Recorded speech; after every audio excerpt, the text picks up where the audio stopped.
नमस्कार मित्र आणि मैत्रिणी, वेलकम टू माय चॅनल. तुला जपणार आहे आजच्या भागामध्ये हे दाखवलं गेलं आहे की अजित त्या मायाला घरी घेऊन येतो. सगळ्यांना मायाला समोर पाहता क्षणी तळपायाची आग पार मस्तकात जाते. काही कुणाला कळत नसतो की अजित हा असा का करू शकतो.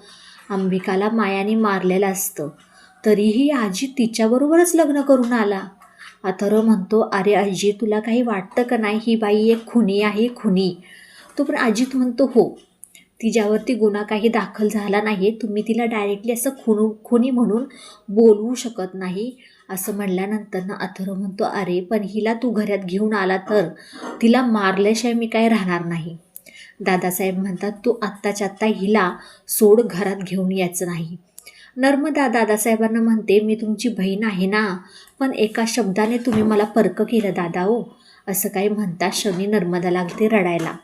दामोदर ही थोडीशी तिचा पुळकाच येतो नर्मदाचा, आणि अजितकडून बाजू घेऊन तोही बोलायला लागतो. अखेरकार नर्मदा कोणाचंही न ऐकता ती मा पोलंड्याची सगळी काही पूजेची तयारी करते, मायाला घरामध्ये घेते. हे सगळ्यांना पाहता क्षणी खूप मोठा धक्का बसतो. दादासाहेब म्हणतात, चला रे सगळेजणी आपापल्या रूममध्ये, ह्या बाईचं तोंडही पाहायचं नाही आपल्याला.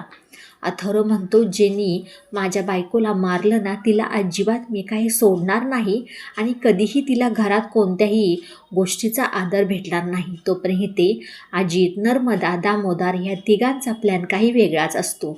मायाला हाताशी घेऊन ह्या घराची कशी वाट लागेल हेच पाहत असतात. तोपर्यंत ते शिवनाथ मंजिरीला उद्ध्वस्त करण्यासाठी एक नवीन प्लॅन करत असतो. हा प्लॅन करत असताना मार्जरीला माहीत पडलेलं असतं की शिवनाथ आता मंजिरीवरती अटॅक कर. नर्मदा मायाला घरामध्ये घेते. अजित म्हणतो, कोणीही काही जरी झालं पण तुम्ही दोघेजणी माझ्याबरोबर आहात ना, बाद झालं. असं काही म्हणता क्षणी अजित आणि माया नर्मदा आणि दामोदरच्या पाया पडतात आणि जातात परत दामोदरच्या पाया पडायला. दामोदरच्या पायाही पडतात, परत दादासाहेबांच्या पाया पडतात. दादासाहेब म्हणतात, थांबा, लांब व्हा तुम्ही माझ्यापासून, मला अजिबात टच करायचं नाही, पायाही पडून घ्यायचं नाही. असं काही म्हणता क्षणी ते दोघंजणी थांबतात आणि मंजिरीच्या पडतात. मंजिरीही त्यांचे पाया पडून घेत नाही. हे सगळं चालू असताना मीरा अंबिका खूप भावूक झालेले असतात. अंबिकाला खूप वाईट वाटत असते की ही बाई आमच्या घरातून गेली होती, पुन्हा कशी काही इथं आली. हे सगळं पाहता क्षणी अंबिकाला खूप मोठा धक्का बसतो. सगळे आपापल्या रूममध्ये जातात. तोपर्यंत नर्मदा, दामोदर, अजित, माया तिथेच असतात सगळेजण. अजित म्हणतो, आई, काही जरी झालं तर ह्या घराला आपण उद्ध्वस्त करायचा, आणि दुसरा कोणता प्लॅन माझा आहे मी तुमच्याबरोबरच सांगतो, शेअर करतो. हा प्लॅन सांगणार तोपर्यंत ते माया येते. माया ह्यांचं सगळं बोलणं ऐकते. म्हणतो की माया किती जरी चांगली असली किंवा नसली, ती आपल्या बाजूनच वागणार आहे. मायाचा नक्की कोणता प्लॅन असतो. माया मंजिरीची चांगलीच बदला घेणार असते. तिच्याबरोबर जे काही मंजिरीने केलेलं असतं ती चांगला त्याचा बदला घेतल्याशिवाय काही जाणार नाही. तोपर्यंत ते अथर्व रूममध्ये येतो. म्हणतो, या पिस्तूल काढलेले असते. म्हणतो की आत्ताच्या आत्ता जातो, त्या मायाला मी ह्या घरातून हकलण्यापेक्षा कायमचीच तिला मारून टाकतो, जसं तिने माझ्या अंबिकाला मारून टाकलं होतं. हे अथर्वचं रूप पाहता क्षणी मीराच्या अंगावरती काटा येतो. तिला काही कळत नाही की अथर्वला आता सांभाळायचं तरी कसं सांभाळायचं, त्याला कसं समजवायचं तरी.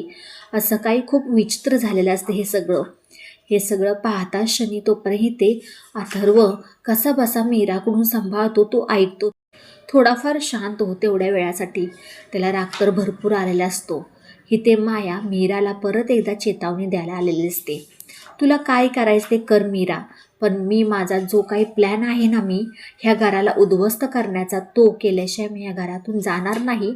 आणि तुझ्यामध्ये एवढी जर हिंमत असली तर मला घरातून काढण्याची जर हिंमत असली तर मला घरातून हकलण्याची हिंमत दाखव. असं काही म्हणता क्षणी इथे मीरा म्हणते, बघतेस तू ह्या घरामध्ये कशी राहतेस, तुला जर ह्या घरातून नाही ना काढली तर बघच मग. आणि येणाऱ्या काही भागामध्ये आपल्याला पाहायला भेटणार आहे की मंजिरी पुन्हा एकदा मार्जरीपाशी जाते. मार्जरी म्हणते, मंजिरी सावध हो, शिवना तुझ्यावरती लवकरच एक मोठं संकट आणणार आहे. आणि मंजिरी हे ऐकता क्षणी ती खूप घाबरते आणि म्हणते की मंजिरी काय करू तरी आता मार्जरी मी. असं काही म्हणता क्षणी खूप छान इंटरेस्टिंग भाग होणार आहे. नक्की माया आता कोणता अटॅक ह्या घरावरती करणार आहे आणि नक्की मंजिरीवरती कोणतं शिवनात मोठं संकट घेऊन येणार आहे. व्हिडिओ आवडल्यास लाईक शेअर सबस्क्राईब करायला अजिबात विसरू नका. चला भेटूया आपण पुढच्या व्हिडिओमध्ये. बाय सगळ्यांना.